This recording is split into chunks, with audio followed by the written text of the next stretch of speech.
This is lecture 2 for week 8 of HOS 121, and in this lecture we'll look at the social context of schools. And the social context of schools is particularly important in middle childhood. In fact, we often call middle childhood the school age years.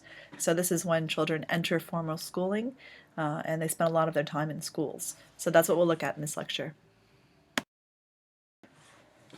In this lecture we'll look at Bronfenbrenner's ecological model, which we looked at in week 3, to think about how schools function as social contexts for human development.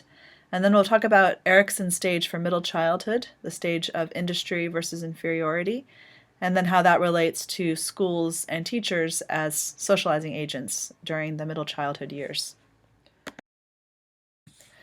And this is the graphic for the Bronfenbrenner bioecological model for human development that we looked at in week 3 and comes from your reader. And you can see that the circle that represents schools is also the same one as represents childcare. So last week in week 7, we talked about childcare as an important social context for early childhood.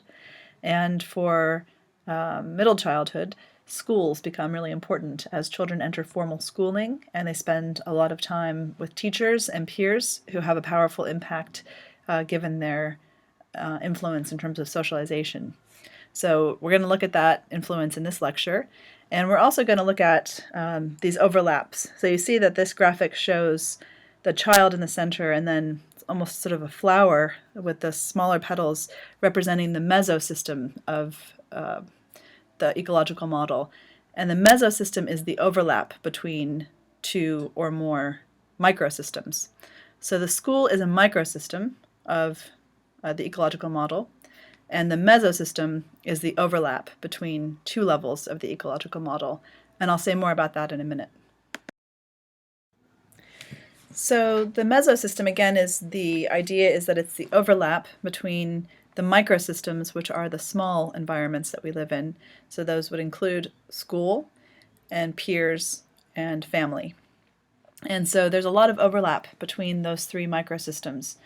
Of course, children often have their peer relationships within schools, and parents and families are often very involved in children's schooling. They will often decide where they put their children in school, either based on where they live or choosing private education. And parents are involved and families are involved in terms of supporting children in school or not supporting them, as the case may be, but they have a powerful impact on their children's educational experience. And then schools have to do a lot of outreach to families and get them involved in their children's education. And of course, they are often mediating the peer relationships. So we'll talk about peer acceptance and rejection and friendship in the later lecture. But I just want you to keep in mind this idea of the mesosystem that comes from the bioecological model, because that helps us to think about the idea of these overlaps. And these overlaps can help us think about when there are issues for children. So for example, if you were working with a child in a school, say you were a teacher, a psychologist, a social worker, you might find that the child was not doing well in school because there's actually conflict going on in the family, like divorce, for example. Or you might find that the child doesn't want to go to school because they're being bullied or rejected. So that's where it's helpful to think about this idea of overlap, because sometimes children's experiences in a school setting are also really being influenced by what's going on in their home setting or their relationships with peers. And coming back as well to Erikson's stages of psychosocial development that we looked at first in week 5, the stage in middle childhood is the stage of industry versus inferiority. And so again, this is during middle childhood when children are spending so much time in school, and children are spending their time in school to master key academic and social skills.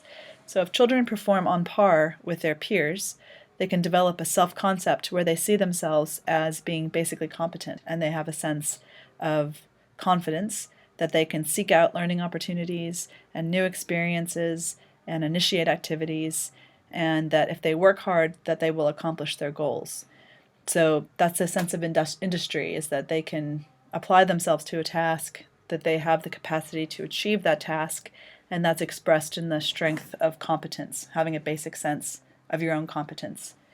But it's also possible in this stage in middle childhood that children will get a lot of messages, socialization messages from their teachers as well as their peers that they don't measure up, that they're not good enough. So they might get messages like that in terms of their physical development or in terms of their popularity with peers or of their cognitive development and their academic achievement. And if children continue getting those messages that they're not good enough, they can develop a sense of inferiority. And with a sense of inferiority, there's a feeling of incompetence that, the self can't manage on terms of tasks and meeting goals. So again, that's the stage of development for middle childhood.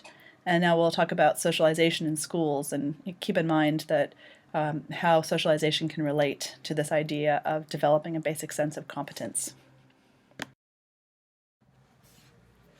So schools are an important socializing agent in the society in terms of a number of different kinds of goals for children.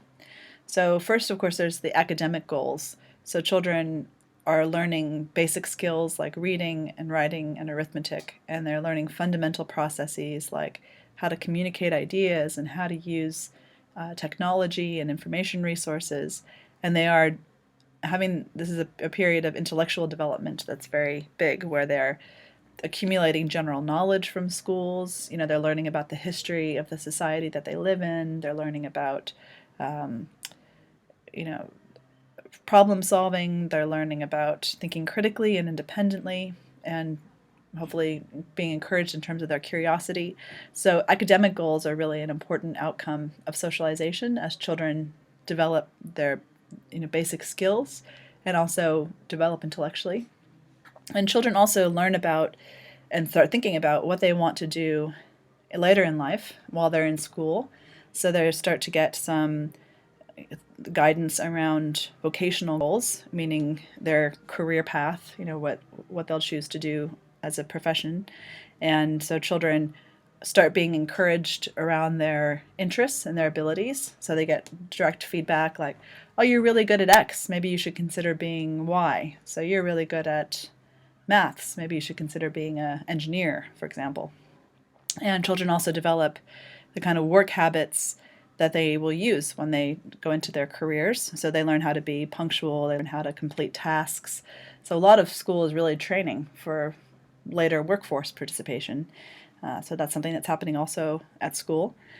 And then children are also being socialized around the specific culture that they're a part of. So we've talked about that as really being the core idea of socialization, is that children are being socialized around goals that are going to help them live within a particular culture. And so children are learning about the values that belong to their culture. They're learning about how people relate to each other, what it means to be a citizen in that society, in terms of the history and the government and different groups who are in the society. And also they are developing moral and ethical aspects as well in terms of what is considered to be right and wrong within a society. And then children are also developing in terms of their personal goals. So they're developing in terms of their emotional and physical well-being. So children are, they're experiencing things like building friendships, they're developing healthy habits, they're having physical exercise when they're at school, they're hopefully having opportunities for creativity and being originality in terms of participating in art or music. And then that's going to help them ultimately in terms of self-realization, so helping to become more developed as a person with capacities that aren't just related to academics. So schools are doing a lot of different things, and that's why we spend so much time at school and so many years in school to get socialized around these types of goals. And of course, it's often teachers who are doing the socializing, as well as peers, and we'll talk about that in a later lecture. So teachers, you might think about your own teachers, which teachers you had when you were in middle childhood that made the biggest impact on you. But socialization theory would suggest that it's when children have some kind of an emotional connection to a teacher that teacher is likely to be most influential. So the effective method of socialization, again, relating to the idea of attachment, a basic underlying attachment. Just like children form attachments to their parents, they can form attachments, secondary attachments to childcare providers and to teachers. And these can be important relationships in children's lives. We know where children are learning a lot from a teacher, and teachers can be role models for children. So when children feel a sense of connection, they're more likely to be influenced by a particular teacher. And I just wanted to give a few examples of what you might see in terms of methods of socialization that are used in schools. And I would say probably every method of socialization is used in schools, but these will just be a few examples, thinking about those different categories of socialization. So connecting this to the different types of goals, schools are about trying to help children develop academic skills and social skills. They're about helping them develop, their vocational goals and know what they do, their social and civic, cultural types of goals, and the personal goals. So teachers and schools will do things like the observational method is very powerful. So teachers and peers can be role models to other children. And so children will often, if they feel a connection to a teacher, they'll want to be like that teacher. They'll want the approval of that teacher. So the attachment, the feeling that the child has to a teacher or to a peer makes that agent of socialization powerful. And then, of course, schools use the operant method of socialization. They provide a lot of feedback to children. So children, as they're learning, developing their academic skills, they're getting feedback in terms of how they can improve, where their strengths are and where they have to challenges, and where they, how they can improve their writing, for example, or their science. And then learning by doing. So children are often learning different things by doing it. So learning maths by doing, learning how to write by doing, and that process is teaching them these fundamental academic skills. Schools use the cognitive method of socialization, of course. So they're telling children directly how to do certain things, giving direct instruction. This is how you X, particularly, meeting different kinds of social and academic goals. This is how you, learn how to do this particular thing. And schools set standards, of course, as well. So teachers are clear about they're clear about what is expected from a particular task in order to get a good mark. So that's another way schools socialize children. And then the socio-cultural method of socialization, relates to some of those social and cultural goals that schools have. So schools are one way that traditions are conveyed. So children are learning things like about the history of their country, holidays, and special events, and that's a way that tradition is conveyed, that children can participate in. And then group pressure is another aspect of socialization where children may be encouraged to conform to sort of behavioral standards, for example, because all the other children are. So you need to go stand in the queue because all the other children are standing in the queue, and you have to wait your turn because all the other children are allowing you to take a turn. So those are the kinds of methods that are used all the time to socialize children around the types of goals that I described.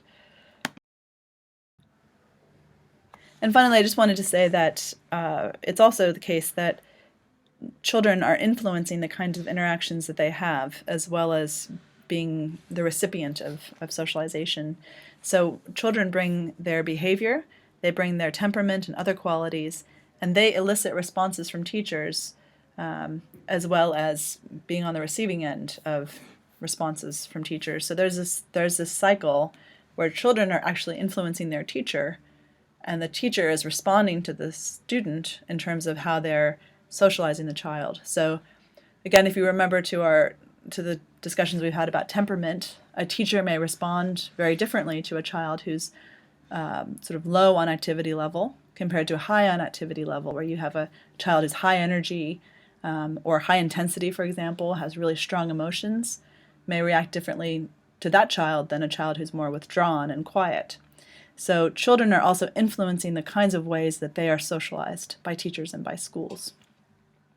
So we'll leave this lecture here, and we're going to pick up on peers as being another important source of socialization during the middle childhood years.